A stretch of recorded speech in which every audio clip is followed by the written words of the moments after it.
1851 سے پہلے اس دنیا کا کوئی آدمی نہیں جانتا تھا کہ خدائی کا دعویٰ کرنے والا فرعون کی لاش کا کیا ہوا تھا اور اس کی واقعات کہاں ہے، اور وہ ہے بھی یا نہیں۔ تورات، انجیل اور قرآن مجید میں اس واقعے کا تفصیل سے ذکر ملتا ہے کہ حضرت موسیٰ علیہ السلام اور بنی اسرائیل کا پیچھا کرتا ہوا فرعون پانی میں غرق ہو کر اپنی فوج سمیت مر گیا تھا، جبکہ حضرت موسیٰ علیہ السلام اور بنی اسرائیل اللہ کے حکم سے سمندر کے بیچ بننے والے راستے سے گزر گئے تھے۔ اس کے بعد فرعون کا کیا ہوا تھا، اس بارے میں بائبل اور تورات خاموش ہے، لیکن قرآن مجید میں اس کے انجام کے بارے میں ایک بہت ہی عجیب بات کہی گئی تھی، جس کی کسی کو سمجھ نہیں تھی کہ اس کا کیا مطلب ہے۔ سورہ یونس میں فرعون کا انجام کچھ اس طرح فرمایا گیا تھا: ہم تیرے بدن کو سمندر سے نکال کر محفوظ کر لیں گے تاکہ تو بعد میں آنے والوں کے لیے عبرت بن جائے۔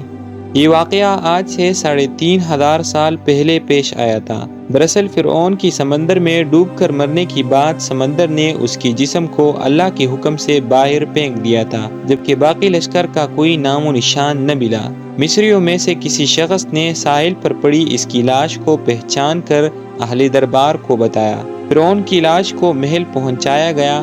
درباریوں نے مسالے لگا کر اسے پوری شان اور احترام کے ساتھ تابوت میں رکھ دیا۔ ممی بنانے کی اس عمل کے دوران ان سے ایک غلطی ہو گئی تھی۔ فرعون چونکہ سمندر میں ڈوب کر مرا تھا اور مرنے کی کچھ عرصہ پانی میں رہنے کی وجہ سے اس کی بدن پر سمندری نمک کی ایک تہ جم گئی تھی۔ مصریوں نے اس کی لاش پر اس تہ کو اسی طرح رہنے دی اور اسے ہنود کر دیا۔ وقت گزرتا رہا، زمین و آسمان نے بہت سی انقلاب دیکھے، جن کی گرد کی نیچے سب کچھ دب گیا، یہاں تک کہ فرعون کی ہنود شدہ لاش بھی زمین کی تہ میں چھپ گئی تھی۔ فرعونیوں کی نام صرف کتابوں، ان کی تعمیرات اور لوگوں کی ذہن میں رہ گئے۔ اس واقعے کے 2000 سال بعد اس دنیا میں اللہ کی آخری نبی حضرت محمد صلی اللہ علیہ وسلم تشریف لائے۔ آپ پر نازل ہونے والی آخری کتاب قرآن مجید میں فرعون کے قصے بڑے تفصیل کے ساتھ بیان کی گئی تھی۔ اسی سلسلے میں اس فرعون کی جسم محفوظ کرنے کی متعلق آیات بھی نازل ہوئی تھی، جس کی سچائی پر اہل ایمان کا پختہ یقین تو تھا، لیکن وہ سمجھنے سے قاصر تھے کہ اس خدائی کی دعویٰ کرنے والے کی لاش کہاں محفوظ کی گئی اور اسے کیسے عبرت کا نشان بنایا جائے گا۔ سن 1871 عیسوی میں مصر کی ایک شہر الغرنیہ سے تعلق رکھنے والی ایک معمولی چور احمد عبد الرسول کو فرعون کی ہنود شدہ لاشوں کی طرف جانے والی خفیہ راستہ کا پتہ چل گیا۔ وہ اس سرنگ سے داخل ہوتا اور اندر رکھی فرعونیوں کی قیمتی سامان چوری کر کے بیچا کرتا تھا۔ ایک دن کچھ لوگوں نے اسے پکڑ لیا اور پولیس کے حوالے کر دیا۔ وہ جس جگہ سے یہ سامان چوری کر رہا تھا وہ دریائے نیل کے قریب تھا۔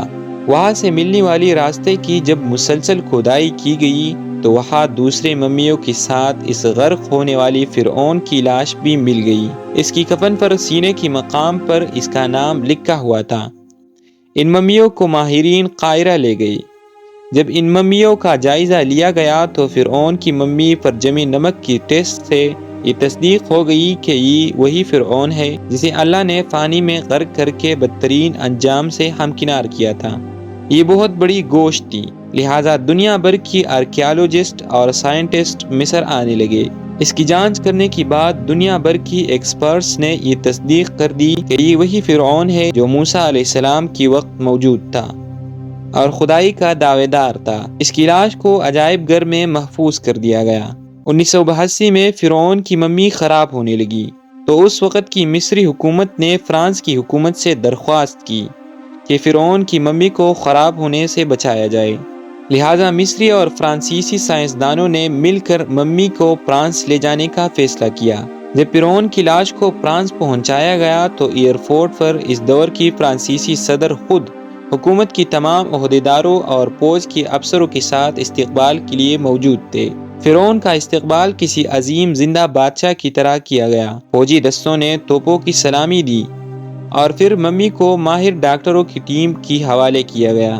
اس ٹیم کی سربراہی ڈاکٹر مورس نے کی تھی۔ مائکروسکوپ ٹیسٹ کے ذریعے ممی کی تمام اعضاء کا باریکی سے جائزہ لیا گیا۔ تو معلوم ہوا کہ اس کی لاش اور جسم میں سمندر کی ذرات ابھی تک موجود ہے۔ ڈاکٹر مورس نے اس ممی کے بارے میں مزید جاننے کی کوشش کی تو انہیں معلوم ہوا کہ اس ممی کے متعلق مسلمانوں کی نبی حضرت محمد صلی اللہ علیہ وسلم پر اتری کتاب قرآن میں تفصیل سے واقعہ درج ہے۔ انہیں علم تھا کہ جہاں سے یہ لاش ملی ہے وہ ایک اسلامی ملک ہے، لہٰذا تجسس کی ہاتھوں مجبور ہو کر وہ مصر پہنچ گئے۔ کیونکہ وہ ایک سائنسداں تھے لہٰذا انہوں نے مصر کی ہی ایک سائنسداں سے ملاقات کی۔ اس نے قرآن پاک کھول کر ڈاکٹر مورس کو سورہ یونس کی ان 3 آیتوں کا ترجمہ لفظ بلفظ سنایا۔ فرعون کا خدائی کا دعویٰ، اس کا پانی میں ڈوب کر مرنا، پانی سے نکل کر اس کی لاش کا نور ہو جانا اور پھر دوبارہ لاش کا ملنا، اور جدید سائنسی طریقے سے اس کی لاش کو محفوظ کیا جانا، ان سب کا اشارہ ایک ہی جانب تھا اور وہ بہت واضح تھا: تجھے بعد میں آنے والوں کے لیے عبرت کا نشان بنا دوں گا۔ فرعون کی لاش محفوظ کر کے اسے دنیا کے سامنے لا کر رکھ دی گئی کہ انٹرنیٹ کی ایک کلک پر رسائل اور چینلز پر اور میوزیمز میں اربوں انسانوں کی آنکھوں کے سامنے یہ بدترین اور قابل ترس حالت میں موجود ہے، عبرت کے لیے، سوچنے کے لیے کہ عبادت کے لائق اور ہمیشہ رہنے والا وہی رب ہے جو سب کا خالق اور رازق ہے۔ ڈاکٹر مورس آیات کے ترجمے کو سن کر پکار اٹھے: اللہ سچا ہے، قرآن سچا ہے اور اللہ کے نبی سچے ہیں، اور کلمہ پڑھا اور مسلمان ہو گئے۔